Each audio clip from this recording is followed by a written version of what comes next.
Rumors have long plagued playgrounds for as long as gaming has been a thing. Heck, I wouldn't be surprised if kids today were talking about some special input that gets you super epic Fortnite skins. But growing up in the 90s and early 2000s, there was nothing funnier than hearing about level 200 Pokemon or Luigi in Super Mario 64. And Super Smash Bros. Melee and Brawl were not immune to this, and so today I want to talk about rumors and some hoaxes that were incredibly popular for both of these games, both leading up to and after the game's launches.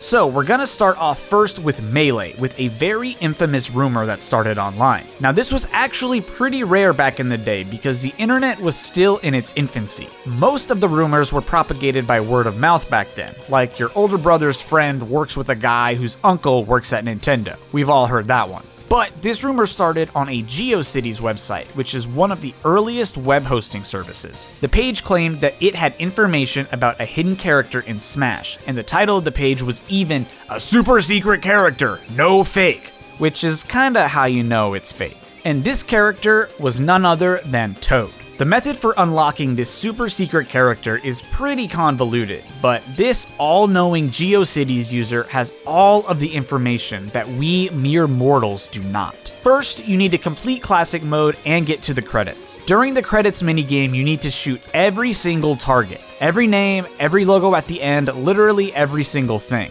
Then, allegedly, you will be able to shoot the final text that you aren't supposed to be able to. And this is only step one of this very well thought out method. I mean, Nintendo they went above and beyond with these unlock criteria.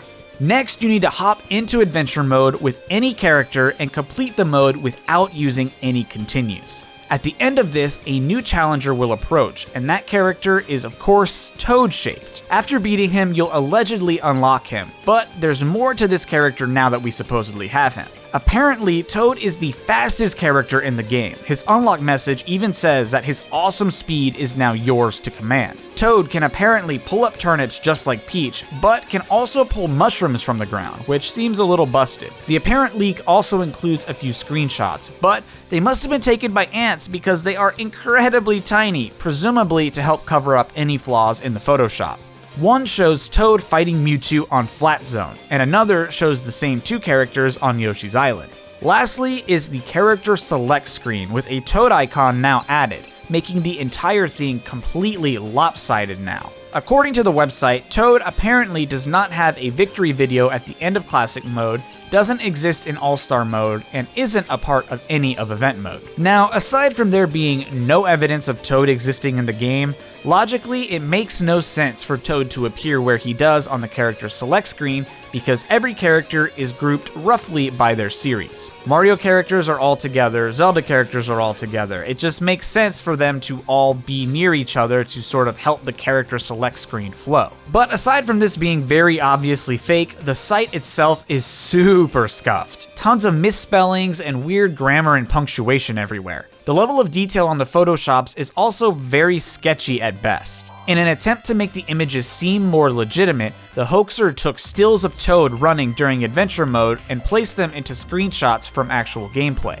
The trouble is we never see any pose different from what's seen in adventure mode, and in the limited screenshots we never see any of the moves that the site claims he can use, which makes this incredibly fishy at best. You also really wouldn't expect a major secret character like this to be debuted on a very scuffed looking GeoCities website. Another place that you wouldn't expect a completely false hoax to surface is in a credible magazine, but that's exactly where it happened, and it propagated the most popular hoax in all of Melee. Electronic Gaming Monthly, which still runs to this day, ran an April Fool's joke in one of their issues that stated that both Sonic and Tails could be unlocked in Melee if you defeated 20 enemies in Cruel Melee. The amount of detail in the alleged leak was roughly the same as the Toad leak, and while it had the resources of a big magazine studio to make it look convincing, it was meant to look bad almost intentionally, since it wasn't meant to be taken seriously in the first place. A few things ruined this leak's appearance as legitimate.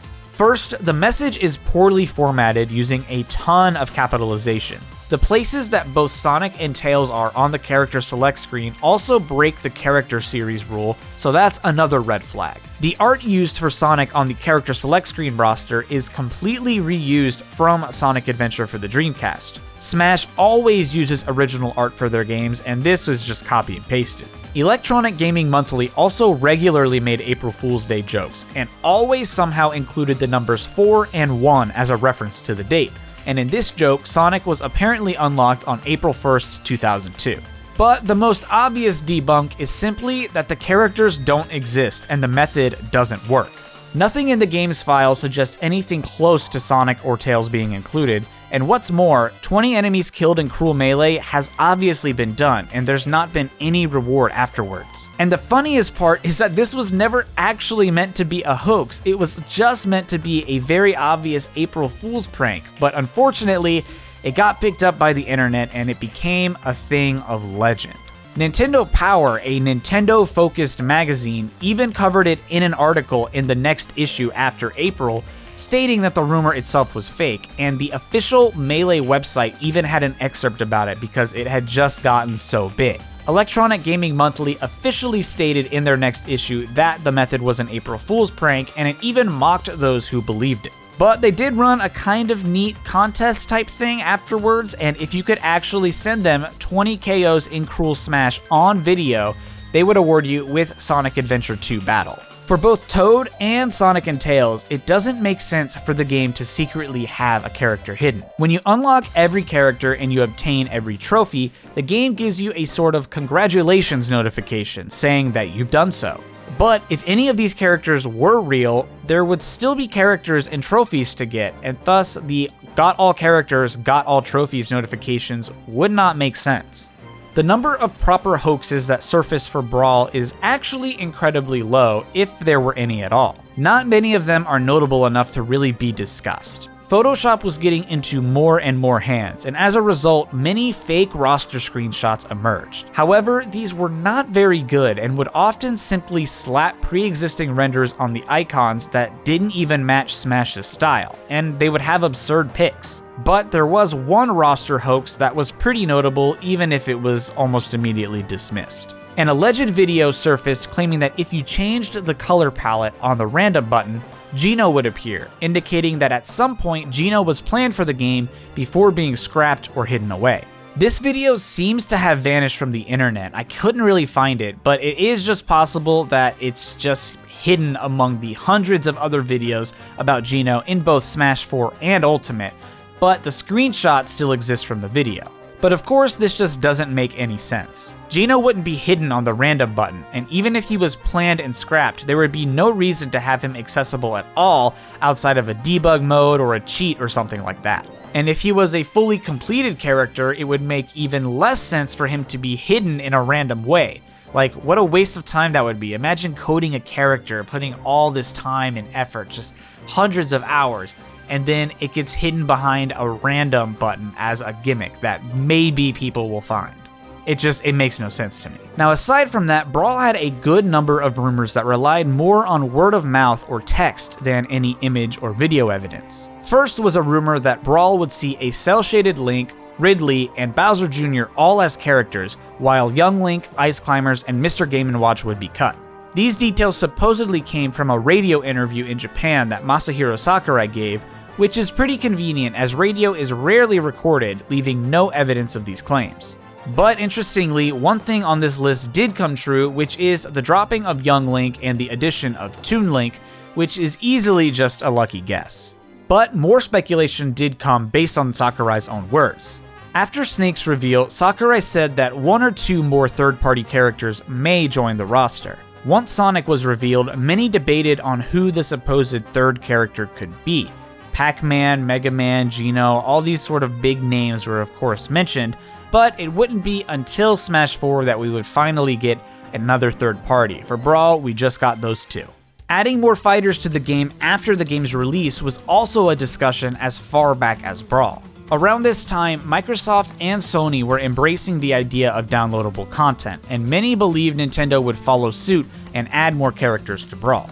This was encouraged by the supposed announcement of a new service called We Want More, which offered downloadable content for games on the Wii, and specifically called out that Brawl would receive 4 more characters and 2 new stages.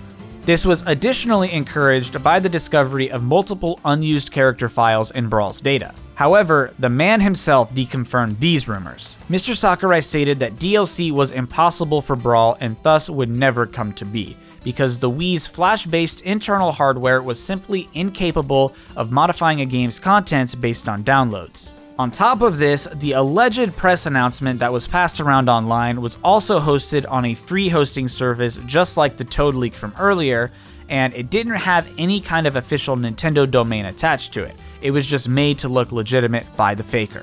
And that really does it for any rumors and hoaxes that were notable for both Melee and Brawl. Nowadays, it's way easier to make up information about the game, to the point that fake 4chan leaks are a bit of a punchline. Fake roster leaks, images, blurry cell phone pics, none of these really happened back in the day because the internet and technology were both just archaic by comparison. We have full 1080p or 4K cameras just sitting in our pockets and we use it to look at memes, whereas back then we would be lucky to have a 240p camera phone or digital camera.